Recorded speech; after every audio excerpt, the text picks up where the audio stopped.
Dalam perspektif Al-Quran, saya menyayangkan Anda tidak baca Al-Maidah ayat 51, bahwa dilarang memilih pemimpin yang Yahudi, Nasrani. Ada jelas eksplisit. Saya memilih pemimpin itu karena saya lihat kompetensinya serta programnya, Bang, bukan lihat agamanya. Silakan kalau abang anggap ya saya salah. itu subjektif. Silakan kalau abang nggak apa-apa. saya salah. Ente mau masuk neraka juga nggak apa-apa. Iya. Nggak ada urusan. Makanya ya, tadi Bang, jadi oleh karena bilang, itu saya bicara Al-Maidah ayat 51. Abang bukan Tuhan. Ya bukan. Tapi abang bisa mengklaim bahwa saya salah. Ya. Bahwa saya kurang Tadi Islam ente bilang dibandingkan kita dengan pembimbing. abang. Nah, itu yang bahaya, Bang. Bubar republik ini, Bang. Bubar republik ini, Bang. Enggak, Kalau siapa yang bilang bubar? Merasa abang lebih Islam daripada Tidak, saya. tidak ada yang lebih Islam, nggak ada. Abang Saya katakan baca salah. Quran. Saya nggak objektif. Baca Quran. Iya, Bang. Kita Al-Maidah sama-sama 51. Islam. Tapi saya bisa punya pilihan. Ya, Anda boleh pilih yang lain, Iya, Bang. terserah. Iya, Bang. Saya jawab aja, Bang. Ya Saya cuma sudah. jawab aja. Makasih, Bang. Saya pilih yang Al-Quran. Al-Maidah 51, udah gitu. Ini soal Anies. Anies itu udah bangsa Indonesia. Ini soal Anies. Anies itu udah bangsa Indonesia. Sekarang dukung Anies Baswedan, Hafizahullah. Tambahannya sekarang pakai Hafizahullah. Kalau dulu belum.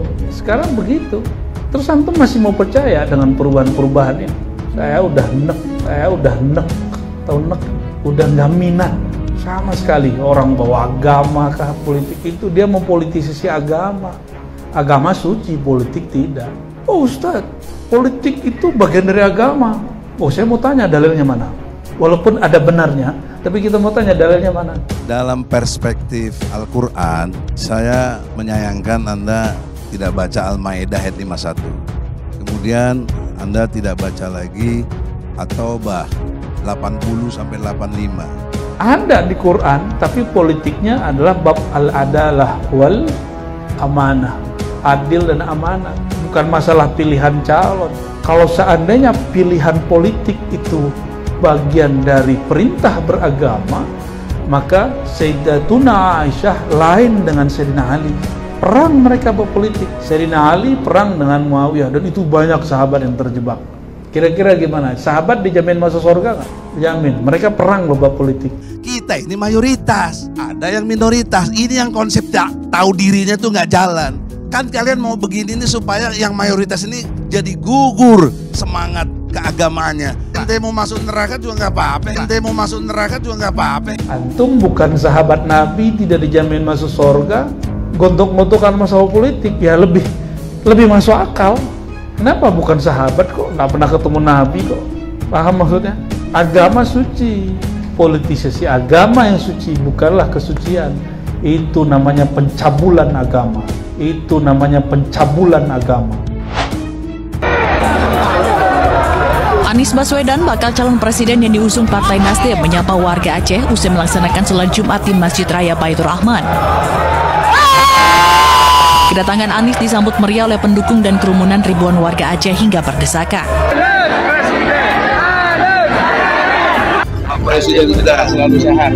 Orang masih nyebut calon kalau kita sudah presiden Republik Indonesia yang ke-8, insya Allah. Presiden 2 tahun lagi sudah digadang-gadang ini Anies ya. Daripada Anies mendingan saya jadi presiden. Mesti jadikan kampanye, khotbah jadikan kampanye. Mana mau menang? Karena Allah mendurhaka, Allah mengkutuk kampanye di dalam masjid. Dengarkan, ada orang dagang aja di masjid Nabi sumpahin nggak laku begitu. Masjid adalah rumah Allah. Khotbah harus bebas. Begitu siapapun masuk masjid, partai berbeda, paham berbeda. Begitu keluar dengan khotbah, keluar tenang, betul-betul. Lah kampanye di khotbah, lu otak lu taruh di mana? Siap bekerja bersama? Siap kampanye bersama? Siap menjangkau tetangga? Siap menjangkau kolega? Siap menjangkau keluarga? Siapa presidennya? Apa partainya? Apa partainya? Siapa presidennya? Bawa pesan itu ke tetangga, bawa pesan itu ke keluarga, bawa pesan itu ke seluruh masyarakat. Siap? Orang kalau ke masjid mau ngapain? Mau beli telur? Mau beli minyak? Atau mau kampanye di masjid? Enggak ada orang kampanye di masjid. Orang waras enggak kampanye di masjid. Yang kampanye di masjid orang yang enggak waras. Ya, orang waras yang punya akal atau punya malu, minimal punya malu, enggak punya ilmu, enggak apa-apa, tapi punya malu. nggak kampanye di masjid tuh. Orang ke masjid nggak ada buat kampanye. Siapa presidennya? Apa partainya? Apa partainya? Nah kalau ada orang kampanye di masjid bagaimana? Mau kita bilang apa? Mudah-mudahan nggak jadi gitu. Soalnya kenapa? Ini bawa sial. Gara-gara belum jadi aja udah menodai masjid. Gimana kalau udah jadi? Bukan tempatnya di masjid. Dengan atas dalih apapun la mahu mahallu fi masjid. Diskusi politik identitas rusuh. Pengamat politik Muhammad Qodari sebut Egy Sujana pemecah belah bangsa dalam diskusi di channel ILC. Rusuh diskusi politik identitas. Egy nilai umat Islam harus taati surat Al-Maidah ayat 51. Namun Muhammad Qodari menilai Egy pemecah persatuan. Muhammad Qodari berkata, "Saya pribadi melihat rekam jejak, melihat program kerja dan kompetensinya, bukan agamanya," tegasnya. "Terus terang, saya Islam. Saat Pilgub DKI 2017, saya pilih Ahok," ungkapnya. Ia merasa senang kehadiran Egy Sujana dengan pendapatnya. "Kita bersyukur bisa langsung melihat, ini contoh politik identitas," ujarnya pada Egy. Sebelumnya, Egy menilai umat Islam harus kembali membaca surat Al-Maidah ayat 51 dalam menentukan anggota legislatif dan presiden di pemilu 2024. Sementara itu, Ketua Umum Nasdem Surya Paloh mengaku gelar Anies Bapak Politik Identitas sulit dilepas. Namun ia yakin bisa dilakukan. Lepas gelar Anies Bapak Politik Identitas memang sulit, tapi bukan mustahil kita lakukan secara perlahan-lahan, ujarnya dalam podcast CNN Indonesia. Termasuk para pendukung Anies yang gunakan politik identitas. Diakui Surya Paloh sulit dikontrol. Tak ada yang bisa menjamin, tapi kita berusaha, terang Surya Paloh. Jika pendukung Anies gunakan politik identitas dengan menghujat, maka saya ingin bertanya nasionalisme mereka, terang Surya Paloh. Orang mungkin berpikir Nasdem sudah terjebak, pikiran Nasdem sudah terjual, nasionalisme Nasdem sudah berubah jadi pengusung politik identitas. Itu tantangan kita, ujarnya.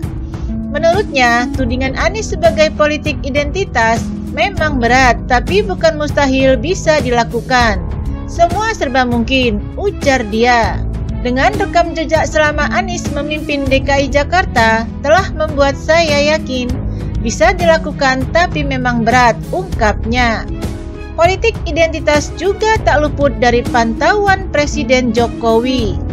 Seperti diketahui, Presiden Joko Widodo atau Jokowi memimpin upacara peringatan Hari Lahir Pancasila 1 Juni 2023 di Monumen Nasional atau Monas, Jakarta Pusat. Dalam pidatonya, Jokowi mengajak pemilu 2024 tanpa politik identitas. Jokowi mengajak rakyat Indonesia menolak politisasi identitas dan agama. Jokowi ingin seluruh rakyat menyambut pemilu 2024 dengan kedewasaan hingga sukacita. Saudara-saudara sebangsa setanah air, toleransi, persatuan, dan gotong royong adalah kunci membangun bangsa yang kokoh, kata Jokowi dalam pidatonya di sisi selatan Monas, Jakarta Pusat. Oleh sebab itu, saya mengajak kita semuanya untuk menolak ekstremisme, menolak politisasi identitas, menolak politisasi agama, imbuh Jokowi. Jokowi mengajak seluruh rakyat Indonesia menyambut pemilu 2024 dengan dewasa hingga sukacita. Jokowi juga mengingatkan tak melupakan nilai-nilai Pancasila menyambut pemilu 2024. Mari kita menyambut pesta demokrasi pemilu 2024 dengan kedewasaan, dengan sukacita, dengan memegang teguh nilai-nilai Pancasila, memperjuangkan Indonesia yang adil, yang sejahtera serta berwibawa di kancah Indonesia, ujar Jokowi. Selamat Hari Lahir Pancasila, salam Pancasila, merdeka, pekik Jokowi. Beberapa bulan sebelum peringatan Hari Lahir Pancasila 1 Juni 2023, Presiden Jokowi pernah mewanti-wanti kepala daerah seluruh Indonesia terkait stabilitas politik jelang pemilu 2024. Jokowi meminta para kepala daerah menjaga situasi tetap kondusif. Hal itu disampaikan Jokowi saat memberikan arahan dalam Rapat Koordinasi Nasional atau Rakornas Kepala Daerah dan Forum Koordinasi Pimpinan Daerah atau Forkopimda di Sentul International Convention Center atau SICC Kabupaten Bogor. Yang terakhir, lupa lagi, masalah stabilitas politik dan keamanan menuju pada pemilu 2024. Saya minta betul-betul saudara-saudara bisa menjaga situasi kondusif, kata Jokowi. Jokowi meminta para kepala daerah menjaga agar masyarakat tidak menjadi korban politik, terutama politik identitas yang kerap terjadi saat pemilu.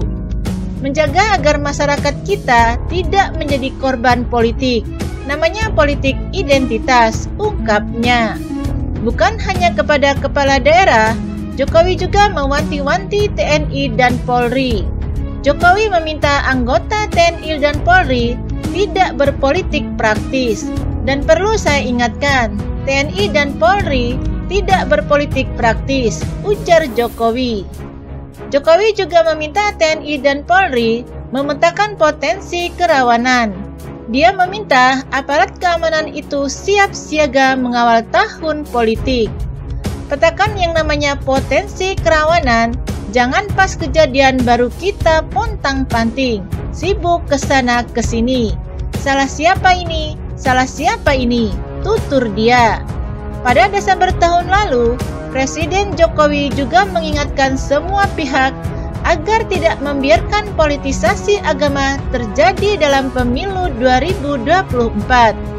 Dia meminta tak ada ruang yang diberikan untuk politisasi agama. Kita tidak bisa bersantai-santai dengan politik identitas, politisasi agama, politik sara. Jangan berikan ruang apapun kepada ini, kata Jokowi dalam acara konsolidasi Bawaslu. Jokowi mengatakan, politik identitas hingga politisasi agama sangat berbahaya. Dia menyebut hal itu bisa dimanfaatkan pihak tertentu untuk merusak persatuan. Sangat berbahaya sekali, bisa menjadi peluang pihak lain memecah belah keutuhan negara ini, keutuhan kita sebagai bangsa, ucapnya. Jokowi pun meminta Bawaslu bekerja dengan cepat dan responsif dalam menangani setiap laporan dugaan pelanggaran pemilu 2024. Selain cepat dan responsif, kata Jokowi, Bawaslu juga harus bekerja sesuai koridor hukum. Bekerja cepat, responsif dan selalu berada dalam koridor hukum, tuturnya.